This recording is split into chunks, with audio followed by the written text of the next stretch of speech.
कर्ण आ गया, क्योंकि कर्ण ने देखा कि अर्जुन उधर जा रहा है, तो धनुर्विद्या में अर्जुन और कर्ण समान हैं, पर कर्ण ने अधर्म का पक्ष ले रखा है और अर्जुन ने दिव्यास्त्र प्राप्त किए हैं और तप पूर्वक धर्म का आश्रय लिया है, इसलिए कर्ण कमजोर हो जाता। बकाया कर्ण किसी भी भगवान परशुराम जी से दिव्यास्त्र प्राप्त हो, किसी भी उसमें कम नहीं अर्जुन से।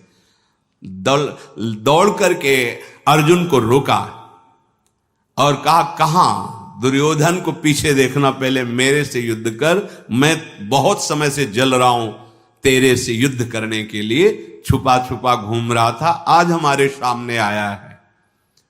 अर्जुन को याद आ गया सभा में द्रौपदी को जो कड़वे वचन बोले थे जब दुशासन घसीट के ला रहा था। बाणों की वर्षा कर दी, देर न लगी, उसके सारथी को मार दिया, घोड़ों को मार दिया, ध्वजा काट दी। और कर्ण ने भी बाणों की वर्षा की, पर अर्जुन के दिव्यास्त्र संधान से वो भाग पड़ा है, एक क्षण भी नहीं टिक पाया, भाग पड़ा, छोड़ के सेना भाग पड़ा। जितने भी सैनिक थे मानो जैसे पानी की वर्षा हो रही, ऐसे बाणों की वर्षा करके सबको घायल कर दिया, गौएं छुड़ा ली, और जो गोपगढ़ गौओं की रक्षा में थे उनको भी मुक्त किया दासत्व से और कहा, जाओ ये विराटनगर की ओर गौएं लेकर तुम जाओ।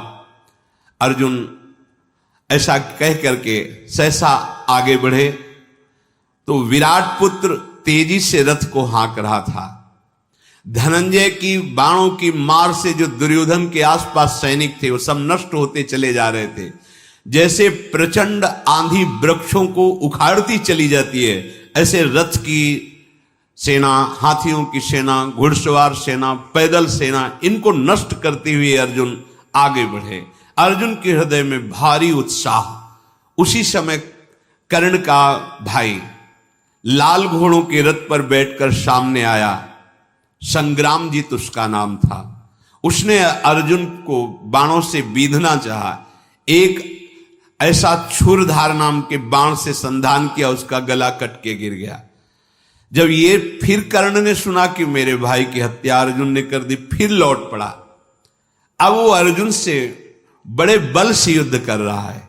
कर्ण का साहस देखकर अर्जुन ने कहा, देख तेरे साहस और तेरी गति को, अभी तो भागा था, अभी मैं फिर रोकता हूं। गरुण चिन्ह वाले बाणों से संधान किया, घिर गया। कर्ण को कुछ दिखाई नहीं दे रहा, बाण ही बाण। क्षण भर में उसका फिर घोड़ा, रथ, सारथी सब नष्ट कर दिया। अर्जुन ने जब घोड़ा, सारथी, रथ नष्ट किया तो कर्ण फिर पीड़ित होकर भाग पड़ा। अर्जुन के सामने द्रोणाचार्य जी ने कह दिया था, इस समय उसके सामने कोई नहीं टिक सकता।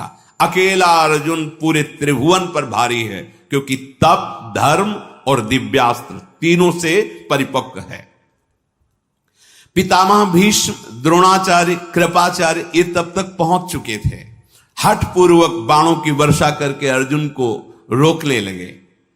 शत्रुओं का मान मर्दन करने वाले धनंजय के गांडीव धनुष से छूटे हुए वज्र के समान सायक जितने भी जन आए हुए थे, सबके ध्वजा काट देना, घोड़ों को मार देना और सारथी को पीड़ित कर देना।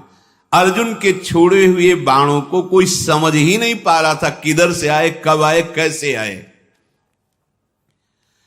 कर्ण भाग चुका था, ये महारथी युद्ध में डटे हुए थे। अर्जुन सबको ऐसे रोके हुए थे जैसे समुद्र के भारी तरंगों को तटभूमि रोके हुए हो। तत्काल भीष्म जी ने व्यूह रचना संकेत से की तुरंत, क्योंकि बहुत बड़े महारथी अर्जुन जी हैं। श्वेत घोड़ों वाले रथ पर सवार हुए अर्जुन दिव्यास्त्रों का स्मरण किया। स्मरण करते ही दिव्यास्त्र उनके धनुष पर विराजमान हो गए। अर्जुन प्रजा का संहार करने लगे, मानो साक्षात काल दंड भगवान यम ने चला दिया हो। जिधर देखो उधर सब मृत्यु को प्राप्त होते जा रहे हैं। ऐसे ऐसे अग्निबाण जो पूरी सेना को भस्म कर रहे हैं, मानो आग की ज्वाला प्रकट हो। किसी की ताकत ही नहीं थी कि अर्जुन की तरफ देख सके। सब दिशाओं में दोनों हाथों से बाण संधान कर रहे हैं, दाएं बाएं घूम घूम कर अलात चक्र की भांति।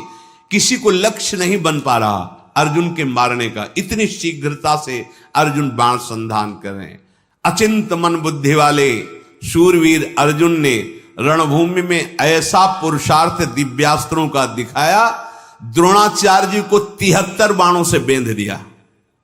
द्रोणाचार्य है अद्वितीय वीर। द्रोणाचार्य जी शस्त्र और शास्त्र दोनों के परम ज्ञाता है। दुस्साहस इनके सामने कोई दिखा सके ऐसा है ही नहीं। द्रोणाचार्य जी के सामने 73 बाणों से सारथी को, रथ को, पताका को काट करके 73 बाणों से मूर्छित कर दिया गुरु द्रोणाचार्य जी को। 10 बाण दुस्सह नाम के वीर को मारा। अश्वस्थामा को 8 बाणों से बींध दिया। दुशासन को 12 बाण, शरद्वान पुत्र कृपाचार्य को 3 बाणों से, और शांतनु नंदन गंगानंदन भीष्म को 60 बाणों से बेंध दिया। ऐसे रथ में छाप दिया 60 बाण से, हिल नहीं सकते। छुरप्र नाम वाले बाणों से जितने भी वीर थे सबको घायल कर दिया। और एक करणी नाम का बाण मारा, जो सबसे पीछे कर्ण भाग कर गया था, उसके कान में पूरा बाण घुस गया। वो तो मूर्छित होके गिर पड़ा। सारथी के वो यमलोक भेज दिया। ऐसे महान धनुर्धर अर्जुन ने जो रूप दिखाया, भीष्म जी मूर्छित, कर्ण तो मूर्छित है ही, द्रोणाचार्य कोई होश में नहीं है, सबको घायल करके। गांडीव धनुषधारी अर्जुन उत्तर से बोले हो गया, अब यहां कोई लड़ने वाला नहीं दिखाई दे रहा है।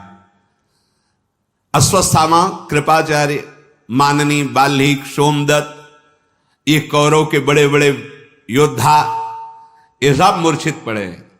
जिसका वस्त्र चाहो उतार लाओ। राजकुमारी उत्तरा कह रही थी ना गुड़िया बनाने के लिए, जा उतार